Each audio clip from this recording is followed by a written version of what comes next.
al ser una patología multifactorial, no nos debemos centrar solo en la dieta de los ayunos, la dieta de la cetogénesis, ¿no? Tenemos que intentar tratar al paciente de manera global, de manera integrativa. Yo siempre digo que aparte de la nutrición integrativa, formar parte de un equipo multidisciplinar, también forma parte de realizar una dieta integrativa para tratar al paciente de manera global, de manera general y equilibrar todos los sistemas de su organismo. Por tanto, la primera parte de la ponencia sí se va a tratar la parte de la dieta, pero a continuación veremos cómo desde la parte nutricional podemos también fomentar la detoxificación del hígado para eliminar todos esos tóxicos, todas esas toxinas, residuos que se almacenan, ¿no?, en nuestro cuerpo, y además van a también fomentar, ¿no?, el tratamiento de la quimioterapia, la radioterapia, la radioterapia, el resto de tratamientos que se lleven a cabo en la patología. Trataremos también la parte del microbioma, de toda la diversidad intestinal, del intestino, de la mucosa intestinal, de ese sistema mucoso inmune que tenemos permanente en el intestino. Potenciaremos el sistema inmune, modularemos la inflamación. Siempre os comento que cuando tenemos una patología crónica existe una inflamación subclínica de bajo grado y hay que tratarla igualmente.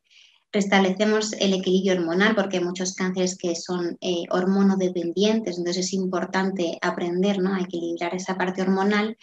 Y súper importante, y de hecho lo más relevante, es aprender a qué alimentos nos pueden ayudar a mejorar ese bienestar emocional y mental, que muchas veces es uno de los factores determinantes para padecer un cáncer.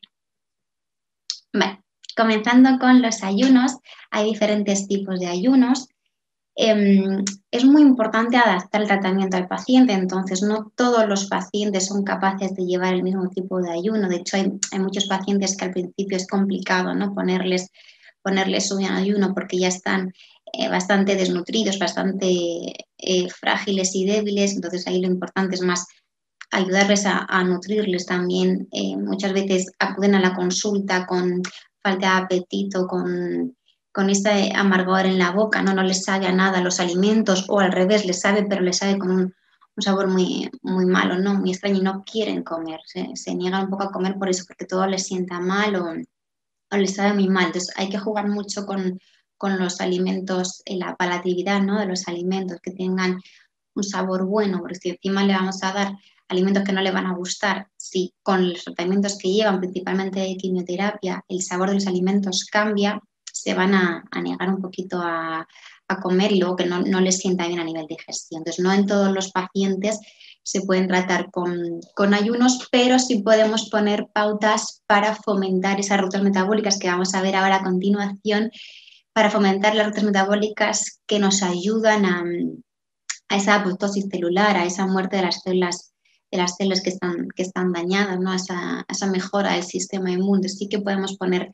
siempre pautas para activar esa ruta. Como os decía, hay diferentes tipos de ayunos.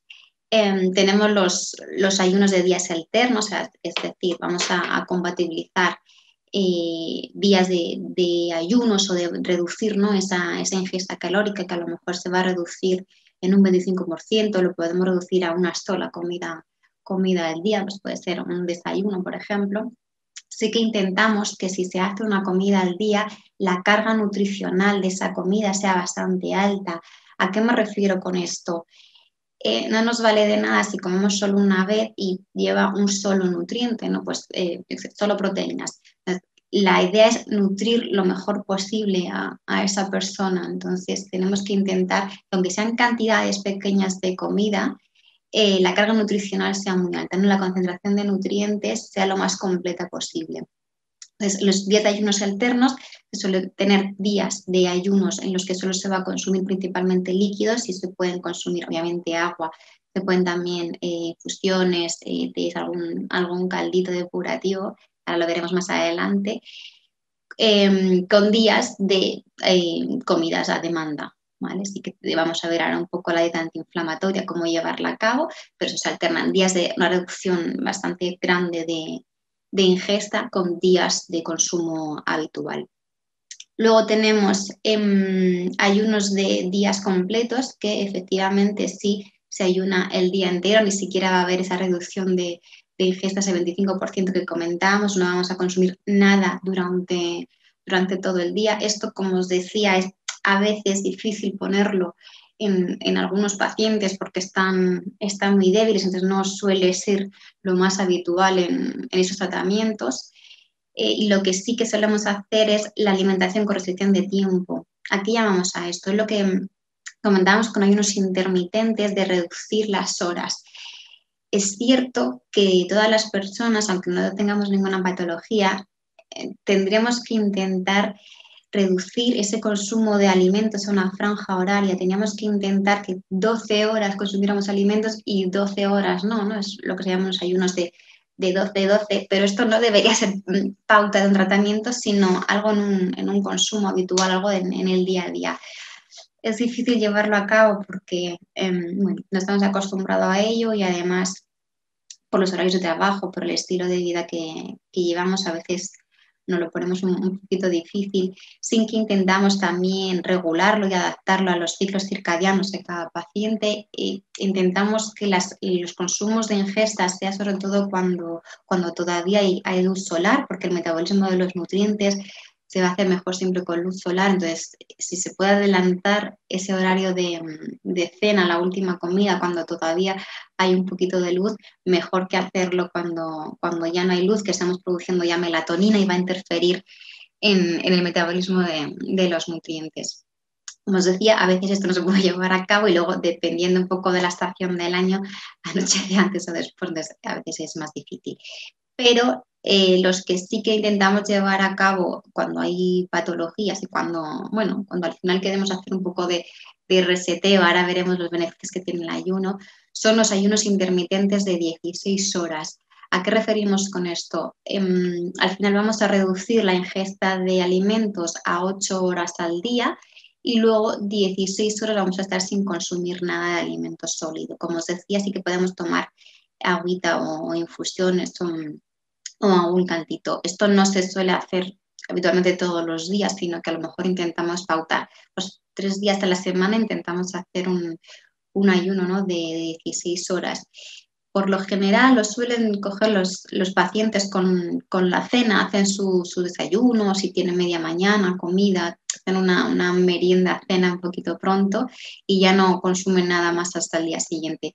Esto hay que adaptarlo a cada persona porque hay personas que se levantan con mucha hambre pensando en el desayuno y hay otras personas que no, que prefieren pues saltarse el desayuno y a lo mejor sí cenar. Entonces, repito que hay que adaptarlo a cada paciente. En cuanto a los beneficios que obtenemos en el ayuno para el cáncer, os voy a ir dejando estudios a lo largo de la ponencia. Los beneficios sobre el ayuno en el cáncer son muchos, aunque vamos a explicar ahora las rutas metabólicas del por qué se producen estos beneficios. Así, de manera general, los ayunos van a reducir esa inflamación. Nos hemos contado antes que siempre que hay una patología hay una inflamación, ¿vale? Entonces hay que reducir esa inflamación porque la inflamación va todavía a empeorar el padecimiento de los síntomas, los dolores, las molestias, las digestiones, el deterioro de esos tejidos, el funcionamiento del sistema inmune. Es importante desinflamar, por tanto llevaremos una dieta antiinflamatoria, pero además cuando ayunamos vamos a mejorar, a reducir esa inflamación.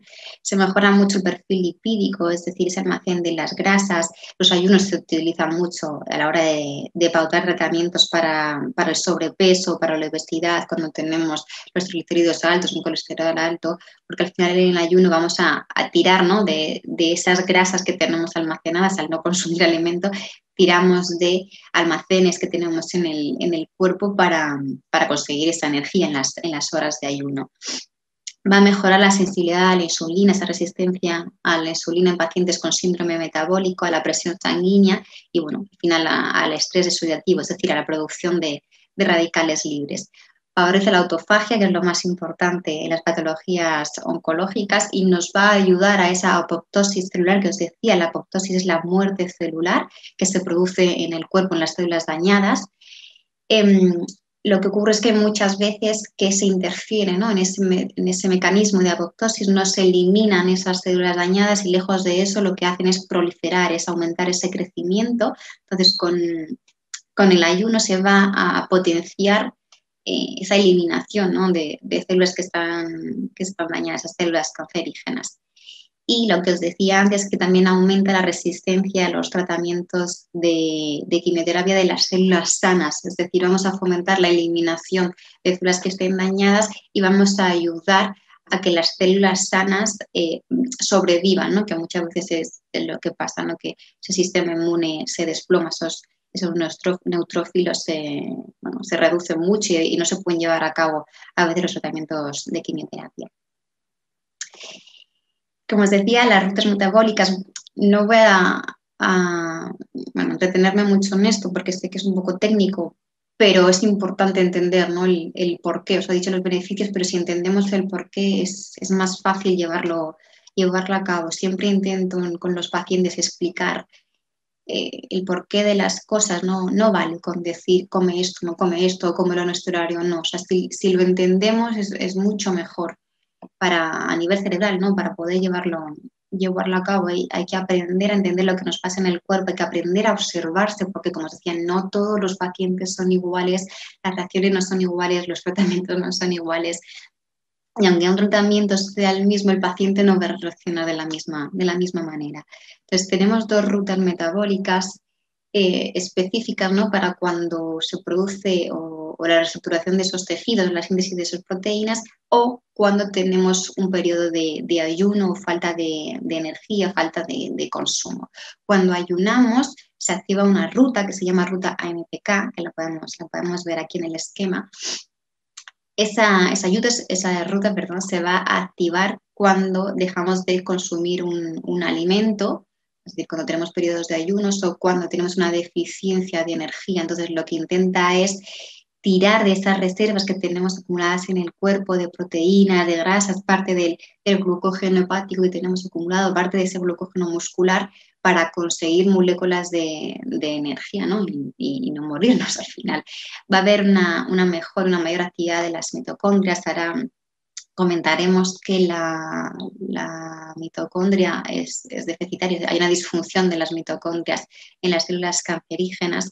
Vamos a potenciar esa mejora del sistema inmune cuando hacemos un ayuno con la activación de la ruta MPK y, como os decía, promueve la autofagia para conseguir ese equilibrio entre células que están dañadas y células sanas para eliminar esos residuos, todas esas toxinas.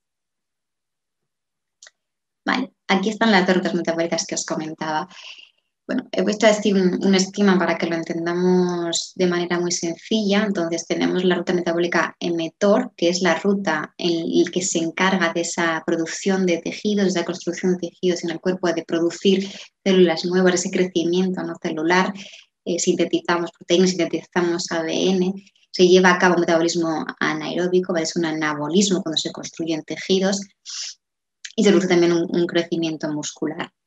Esta ruta se va a activar con picos de insulina, es decir, cuando consumimos alimentos con glucosa, con hidratos de carbono, que se aumentan esos picos de insulina para poder, la insulina es una hormona que metaboliza los hidratos de carbono. Entonces, cuando tenemos un pico de insulina, esa subida de insulina, se va a activar esta ruta metabólica. Se va a activar también con factores de crecimiento como el IGF-1 y se va a activar también cuando realizamos un ejercicio físico. Al final realizamos un ejercicio físico, sobre todo con ejercicios intensos, para formar esas fibras musculares se tiene que activar una ruta de formación. Y cuando tenemos picos de estrés, ese exceso de producción de cortisol, al final cuando tenemos un pico de cortisol, igual estamos como en modo un poco supervivencia, ¿no? Intentamos producir para poder sobrevivir. El problema es cuando se descontrola ese exceso de cortisol. Hablando del descontrol, cuando tenemos un desequilibrio en esta ruta metabólica, en la mTOR, ¿qué es lo que ocurre?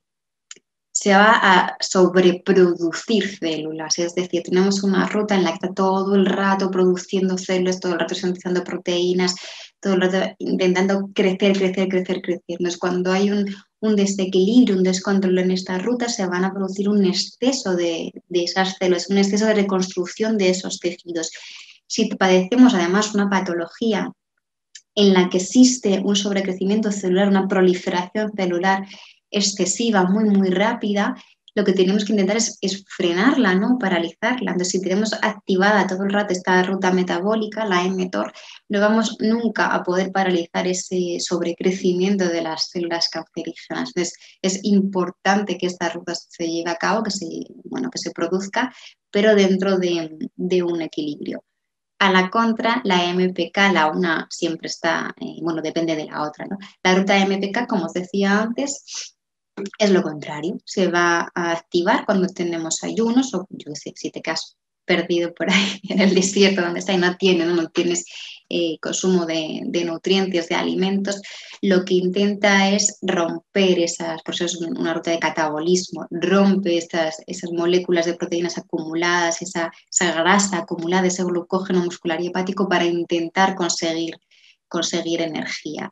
Lo que os decía, también potencia el sistema inmune, la autofagia, la biogénesis de mitocondrias, es decir, va a producir mitocondrias nuevas en esas células sanas. Entonces se activa con los ayunos, se activa con la falta de nutrientes y falta de moléculas de energía y se activa con el descanso. Es todo lo contrario a la ruta que hemos comentado antes.